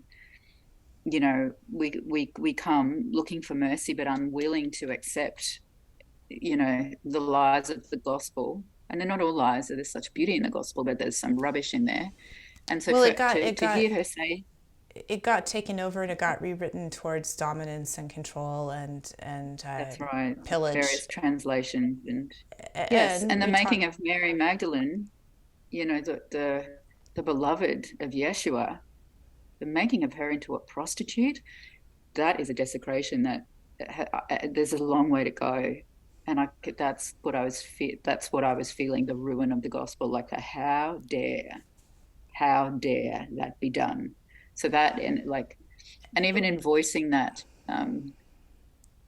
you It's know, just activated speaking all the truth to that, goosebumps I in my think. body. My hair is Yeah, standing on end right now. yeah, It, yeah. I have artwork purchased by an incredible California-based artist, Sue Ellen Parkinson, who I'm really hoping will accept the offer to be on this podcast. She paints icons of divine Right. feminine, and I have and Mary Magdalene is she comes back to her again and again, and I don't know how many of Yeah. Mary Magdalenes of hers I have here in this home, but uh, it is a how dare you. It is another one of those unfathomable mis, missteps in the history of Mm, of of truth, in the history yeah. of all that we base ourselves on, and it reminds me we were buying some statuary in Ecuador in a little market, and we bought Pachamama but not Pachamama, and the person selling it to us said, "What are you doing? How can you buy Yeah. one and not the other?" But and Yeah. we still did, and I kick myself for like what were we doing? How did we not leave and find Yeah. room for both of them in our suitcase to go home together? Yeah. How do we do that? How have we managed this long? How have we gotten this Well, far with that times are paradigm? changing. They are. They Times are are. changing. They Yeah. absolutely are, and all of this healing work that all of us are doing is a part of that. Yeah, that's right. And to That's right. voice and to so for Mary Magdalene and Mary Magpie to go from Kuan Yin to Mother Mary to Mary Magdalene to Mary Magpie is an expressive progression. And the Mm, magpie, from what mm, I can tell, we there was probably a magpie in England, and probably the magpies in America and in Australia are not either of that magpie, and yet there are birds that we call magpie, and I have mm. seen the magpie from Australia, very intelligent, loving, playful, They're amazing. yeah, emotive, able to communicate with humans and form bonds with humans, or willing to. I don't Incredible. want to Yeah. say able to, willing to. Yeah. And their song And their is song. exquisite. It is Oh, exquisite. And it has such range. Sometimes they can sound sort of almost like a crow, like they have this yeah, incredible range. yeah. And then all of a sudden they're in this cathedral sounding, gosh, it's so Higher beautiful. This registers. whistle it's there. They have such range. They have such range. And I just can listen to magpies for the rest of my life. They're just, there's such a transmission around the beauty of the world, in the song of a magpie. Yeah, and when um I told one of my indigenous mentors, about Mary Magpie, and he just smiled and said, "Oh, you're catching something in the landscape." And when I think Yeah. of Mary Magdalene, I think of grown woman with fully expressive, healed sexuality. Sexuality that wasn't ever Mm, broken, mm, that's in its full yeah, healing power, that's in its full life giving, life force, life connecting power. yeah, What is sex if not sacred union? yeah, What is sex if not sacred union and the origin of life and the spark of life between the humans that come together in that way, or the animals, or whoever? It's just yeah, the spark of life. And so to say yeah. that the feminine ownership of that and embodiment of that, Mary Magdalene represents as the beloved of Mm, Yeshua, Jesus. Yeah, yeah. yeah. Mm, mm, I knew that we had more to say, yeah. and That's so, rich, huh? but so important to end the first conversation the way that we did, because it's so, I mean, it's so authentic to the experience that I can't even put into words right now. The bumping up against the enormity, the bumping up against the shame, the Yeah, bumping up against the making of mistakes. I have the verb make mistakes. That's a peace verb, make mistakes, and yet to make a mistake is also yeah, a non-peace verb. It's like how do you yeah, have that transmutation and the how do we embody respect? How do we embody healing? How do we embody apology? How do we embody accountability when we're at this point in history that there's so much to hold in all of that? And so Yeah. we had a pause because we bumped up against that wall, and it was more than we could authentically move through in the moment. And I think that's an important Yeah. part of it. In much in the same way that when you're writing these songs, you don't just say, okay, today's songwriting day. From 8 o'clock in the morning till 12 noon, I'm going to hammer this out. It comes to you, and it comes to you in pieces, and you have mentioned it's actually somewhat excruciating in that process. Yeah, And some of it is. Some of it is. But I have started since I was in lockdown by myself for a long time in Melbourne, and I got up, I started to get up and sing like I had to, and I've kept that practice. Like I get up and I sing. So is that part of the yeah, that's sacrament? really what's that? Is the singing, the getting up and the singing, is that part of the sacrament? Well, I started sort of, singing chants and things before my meditation practice, but then it became, playing guitar and singing, and then, eventually I'll get to something chanty, and then I'll, sit in meditation. But yeah, I'm glad it has finally reached part of my it's automatic now, and that's just I've tried to have that happen for years, but finally it has, which is just, so it's sort of doing itself finally. So there's a Yeah. setting of intention. So for years, so there's a repetition there. For years you've tried, you've set an intention, you've called it in, Yeah. you've Yeah. wanted it, you have invited it. And what is it? It's a practice of song and Mm, singing. And so mm, but I mm. was, because I'm still trying to understand sacrament, because it's such an important element here in this conversation. Yeah. Well, why don't we look it up? And maybe there's sacrament. Is the sacrament, because you're talking about practice and Yes. ritual, Yeah, a ritualistic. religious ceremony or ritual regarded as imparting divine grace. Yeah, like the Eucharist. Yeah, so I think it's what brings the alchemy. And I've never really understood that, but as the more you listen to country, the more you're kind of listening to nature, the more you notice how your intention and how you come changes everything. So if you're willing to introduce yourself, you're willing to pay respect, you're willing to pay respect to ancestors, like that's a sacrament. That's what activates it. That's what activates the communication.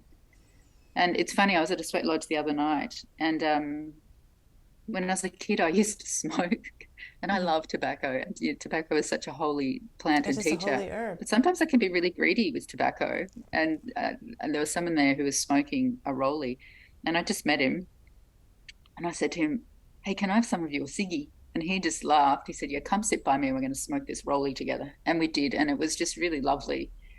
And but my friend Maya was there, and she's such a priestess. And I said, "Maya, we've got tobacco." And so she came over, and I handed it to her. And so here was I was like, "Oh, so good." Maya holds the cigarette, and she goes like this, and she's whispering, like she's praying to the tobacco. And then she smokes the tobacco. I turned to my friend and said, "That's how to smoke tobacco." And so when she passed it back to me, I did the Yeah. same thing. Yeah. I And you blessed the feel tobacco it. and I thanked the tobacco and I apologized that I hadn't connected with it. And when I did that, and when I inhaled it and brought it into my body, it opened. Yeah. It totally opened. It connected with my feeling. It helped me ground. It helped me feel some things that were just a little bit not quite surfacing. And it was a completely different experience. And that's what sacrament is. Thank That's you. what Thank you for sacrament is. breaking that down for us. So Yeah. it's a Thanks for helping me understand it. oh, this is we're doing this Yeah. together. So Yeah. to paraphrase, there is an intentional approach. So like for example, I was in a hurry today to pick tomatoes, and I started picking them, but then I said, wait a second, I haven't greeted the tomato plant and asked the tomato plant how it's Yeah. doing. So Yeah. there's a slowing Yeah. down and a greeting. Hello, Yeah. how are you? Yeah. May I? Yeah. Is there anything you need from me? Yeah. So, and that changes, of course, that changes the whole, you know what it does? I'm just realizing this. All of that, the layer upon layer of grief and shame and sorrow that I have for living unintentionally is healed in the moment when I do it the right way. And Mm. and so there's like the tobacco that so many of us smoke or have smoked cigarettes and know tobacco from a superficial point of view, and maybe the nicotine we know. And yet you were introduced to a methodology of being in relationship with tobacco and in Yeah. I was reciprocity with reminded. tobacco. Yeah. And I Yeah. So think I've worked with it sacramentally before, but it was just a really in the moment, like, you know, my friend did that outside of ceremony. She just did it, like I've done it ceremonially, but often I forget, you know, if I'm not in a kind of ceremony, but she just did it in a very everyday way. Like she really brought, and that's her thing is, you know, her thing is ceremony of ordinary life. I think that's her business yeah, name. yeah. But she just did it so beautifully. Yeah. And in a way that was Without saying, without sort of being didactic about it. Like right, she wasn't, exactly. I was just watch me sensing do that. this. She didn't make a Yeah. show She out was, of it. She no, invited you into the space with her rather than excluding you from the space with her in that that's it. ceremony. Yeah, she did it very naturally. And it was she gave herself such dignity, you know, in treating the Yeah. plant in that way. Like she just looked so Yeah. beautiful. Yeah. Yeah, Yeah. so we bring dignity back. So dignity seems to be maybe the alchemized shame, right? The shame can alchemize into dignity. Mm, yeah. Yeah. That's beautiful. Beautiful.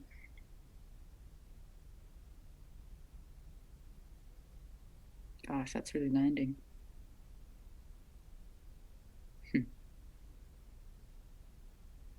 Mm. And it's still such a learning edge for me. I feel like a friend of mine was mentioning, so giving a tree an offering that was of another plant, and so my brain is like, well, if I give the tree the offering that comes from the other plant, what do I give the first plant that I'm using as the offering? And then and so if I give water to the trees but then I'm taking it from the river, how do I, so I get really confused. I get really really confused. Mm. So Mm. it's a growing edge. It's a prayerful Mm. inquiry, and Yeah. I find these moments of rest where something lands,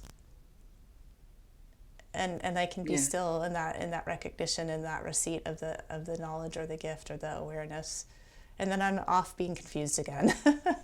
It's like going into the confusion world, seeking, praying, coming back as things And then land. there's this moment, you know, it can be years later Mm. where it fruits, you know, insight comes. Yeah, And it's like all that blessing that you did that you couldn't understand, it ripens and it can just flood your body with, you know, you can feel so amazed and grateful and humble and yeah, cleansed and loved, you know, it's just miraculous. and there's like Mm. I get these two images of cleansing in relation to water. One of them is the washing clean of. So there's like the water that comes and floods over and washes clean and everything, like on after a beautiful rain or a flood or the wave coming in and then receding off of the shore, and there's that clean sparkliness. But I'm also feeling hydration. So for all of our parched Yeah, lands, our parched bodies, I'm feeling like there's a yeah, cleansing that comes with having enough liquid inside. yeah, When you were just talking yeah, about that feeling of the fruition feels like enough liquid inside. yeah. And clear, crystal clear liquid, like holy water. Holy water, Yeah, holy water. which Mm. again brings me back to Mary Magdalene, the sensation of her. Mm.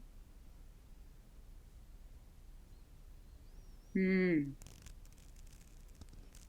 All right, lovely. Thank you. Thank you. I think we completed this conversation. It feels like Yeah, we brought it home. we brought it home. Yeah, really beautifully, really deeply. Oof. Thank you. Thank you for starting Thank your you. morning and uh, your early spring with me. Oh, Your early spring morning. yeah, yeah, yeah. I feel like I wouldn't, if you had a few more minutes afterwards, I would just really love some advice, actually. Sure. So we're Do going to you say have a thank few you. Thank you minutes? to the audience. Thank you for joining and coming along with us for the part two of this conversation. And bye. Thank you all. Blessings. Blessings. Blessings.